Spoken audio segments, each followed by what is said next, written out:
Hi, I'm Charles Fournier, and I'll be talking about Hemingway and travel. So Gertrude Stein, who was one of Hemingway's mentors in Paris, once said that America is my country and Paris is my hometown. And so what we end up seeing is that several writers at this time left America to write, and they were known as expatriates. And so expatriation essentially was an effort to obtain intellectual liberty. It was this idea of being self-exiled. So they chose to leave the country and distance themselves from maybe the mainstream or the expectation of America. And so this is kind of something where when we think about Ernest Hemingway, who after returning from war, he is seen as a war hero, he's becoming a writer, he's got a job, he's got a new wife, like we have all of these things kind of building up. He chooses to leave the country. And so when he is at the point of being the ideal of essentially American masculinity, he leaves. And so there's something to be said about the fact that he does not stay in the US consistently. He lives in Cuba for some of his life, he lives in Paris, he consistently goes to Africa and Spain and all of these other places, and so he's always traveling abroad. And so there's something maybe to say that either he wants to be a person of the world, or maybe he's unsatisfied or dissatisfied with something within the United States or the mainstream culture. And so as much as Hemingway, as we see, writes towards a mainstream culture, we can also see that he is leaving the country in order to do some of this. And so one thing that we see with Hemingway is that mobility is oftentimes an effort to avoid roots or avoid consequences, and he is a man who absolutely wants to avoid consequences. He had 4 wives. He does not necessarily face some of the issues of losing friendships because of his behavior. He consistently travels around. And we also see that oftentimes his effort towards mobility is to define himself by a space. So he goes to Paris to learn to be a writer. He goes to Spain to be an aficionado or to be a real man. He goes to Africa to hunt, to again tie into that masculinity. But by the American perspective, overseas, and especially Europe, is very much feminized. And so when he returns from abroad, it was consistent in the late 1920s to the early 1930s that he would go to Wyoming.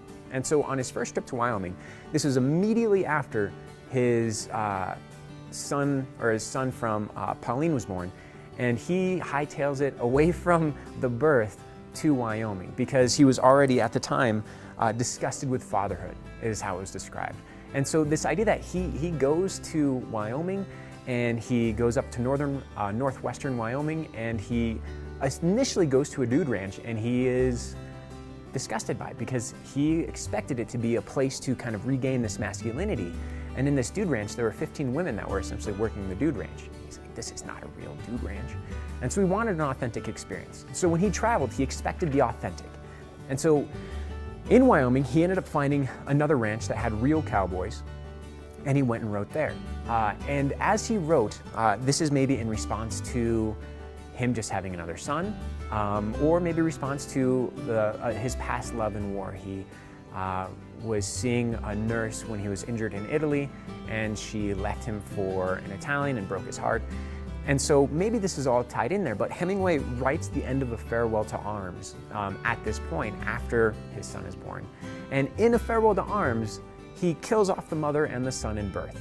And so we have kind of this response where his writing and his mobility allow him to maybe express himself or allow him to create an image of what he wants. And so he does. He moves to spaces where he feels like maybe fit him, or he wants to be influenced by that particular space. And so he went west, and this is not uncommon for writers to go west, or people to go west, to essentially find masculinity or manhood. We have the rodeos that were established in the West. We have this Western myth that's created through that image. And so early on, we have Theodore Roosevelt, who went west to essentially be cured of his ailments. Owen Wister did the very same, the man that wrote The Virginian. He ended up settling in Shell, Wyoming in the same effort of essentially gaining masculinity and throwing off any ailments that the East Coast might have. And so going west was this effort to become masculine. Now it's worth thinking that Hemingway was in Europe, maybe a feminized space, and he goes to Wyoming, a masculine space, in the United States to maybe, again, reaffirm himself as a man, to reaffirm himself as being masculine. And so his goal for travel was very much this effort to gain experience, to be maybe a man of the world, but he also doesn't really establish roots very well. He goes from place to place to place, and with that he goes from experiences to experiences, from essentially wives to wives, from friends to friends, and he's consistently essentially avoiding any consequence by moving from place to place. And so with his mobility, we can see that in his writing, his characters travel. His characters also perform certain ways in different spaces. Oftentimes when characters are not in the United States, we see them as this hyper-masculine figure. And so this is maybe Hemingway's ideal of what it means for him to travel, that when he goes from space to space, maybe is this hyper-masculine character in his mind. And so we see that with his writing. And we also see that his characters, when they travel, they're able to escape. And so this could potentially also be, for Hemingway, an effort to escape when he travels.